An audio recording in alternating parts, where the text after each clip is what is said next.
Tonight we bring you a major update on the escalating conflict between Iran, the United States, and Israel. The war has now entered its 12th day, and the situation across the Middle East is becoming increasingly dangerous with heavy airstrikes, missile attacks, and growing fears of a wider regional conflict. Over the past 12 days, the intensity of the fighting has shocked the international community. Cities across Iran have been hit by repeated bombardments, while Iranian missiles and drones continue to target American and Israeli positions throughout the region.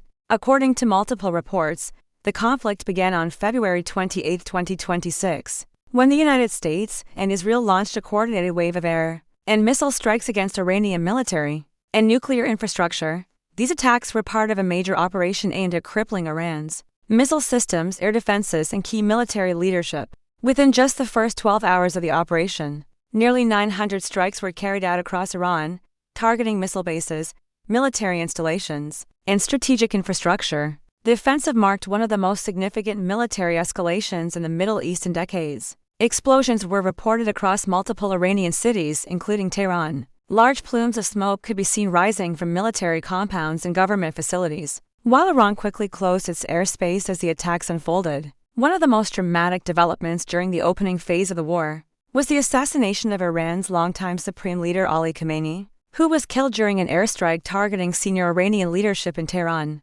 Following his death, Iran rapidly installed a new leadership structure with Mojtaba Khamenei, the son of the late leader, emerging as the country's new supreme leader. But instead of ending the conflict, the strikes triggered an immediate and powerful retaliation from Iran. Within hours of the attacks, Iran launched a wave of missiles and drones targeting Israeli territory and American military bases across the Middle East. Iranian forces also struck targets in Kuwait and other Gulf states that host U.S. military facilities. Several Iranian drones and missiles were intercepted by regional air defenses, but some managed to reach their targets, causing casualties and damage to military installations. In Israel, air raid sirens echoed across multiple cities as Iranian ballistic missiles streaked across the sky. Despite Israel's advanced missile defense systems, several missiles reportedly struck residential areas, leading to civilian casualties and widespread panic. Air travel in Israel was heavily disrupted as the country temporarily closed its airspace. Following the attacks, as the war entered its second week, the scale of the conflict continued to grow. Reports indicate that American and Israeli forces have carried out thousands of strikes against Iranian targets.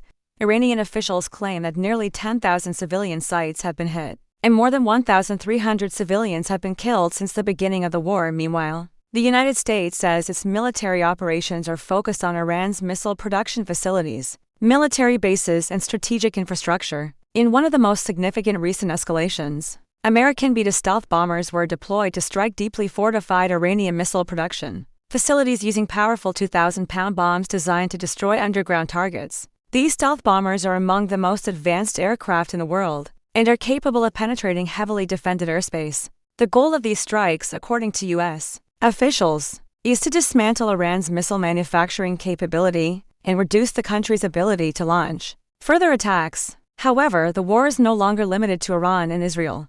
Across the wider Middle East, Iranian-aligned groups have begun launching attacks against U.S. positions and allied targets. Militia groups in Iraq have targeted American bases with rockets and drones, while Hezbollah forces in Lebanon have exchanged fire with Israeli forces along the northern border. These regional clashes raise fears that the conflict could expand into a broader Middle East war involving multiple countries. Another major flashpoint in the conflict is the Strait of Hormuz, one of the most important shipping routes in the world. Roughly one-fifth of the world's oil supply passes through this narrow waterway, making it a critical artery for global energy markets. Recent reports suggest that Iranian naval forces attempted to lay mines in the Strait of Hormuz in an effort to disrupt shipping and pressure global energy markets. In response, the U.S. military carried out strikes against Iranian naval vessels and reportedly destroyed 16 mine-laying boats operating near the strait.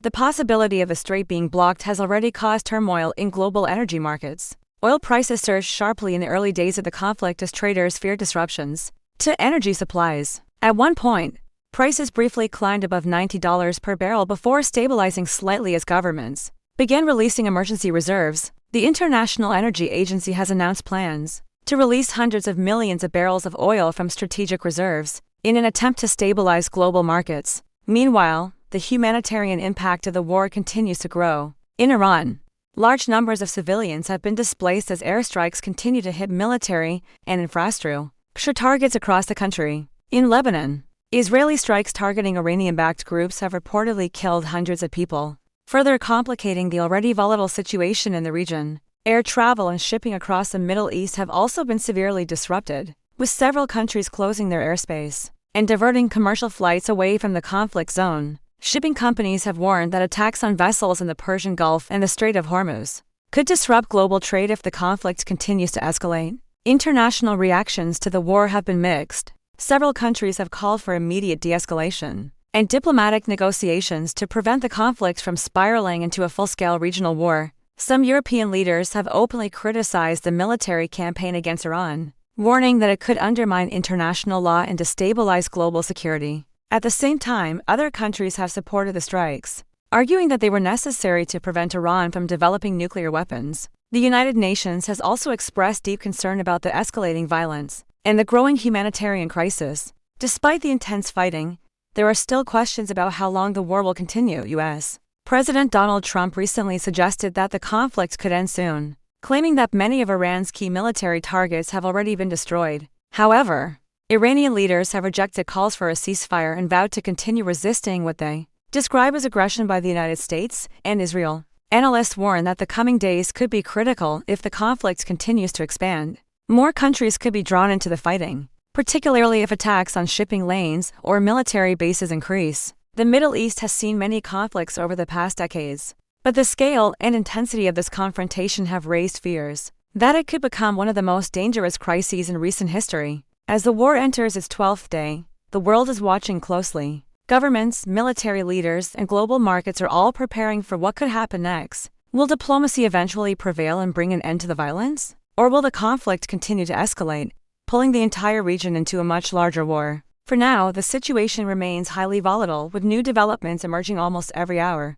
We will continue to monitor the conflict closely and bring you the latest updates as they happen. Thank you for watching EMS Update. Stay informed, stay aware, and subscribe for the latest global news and military analysis from around the world.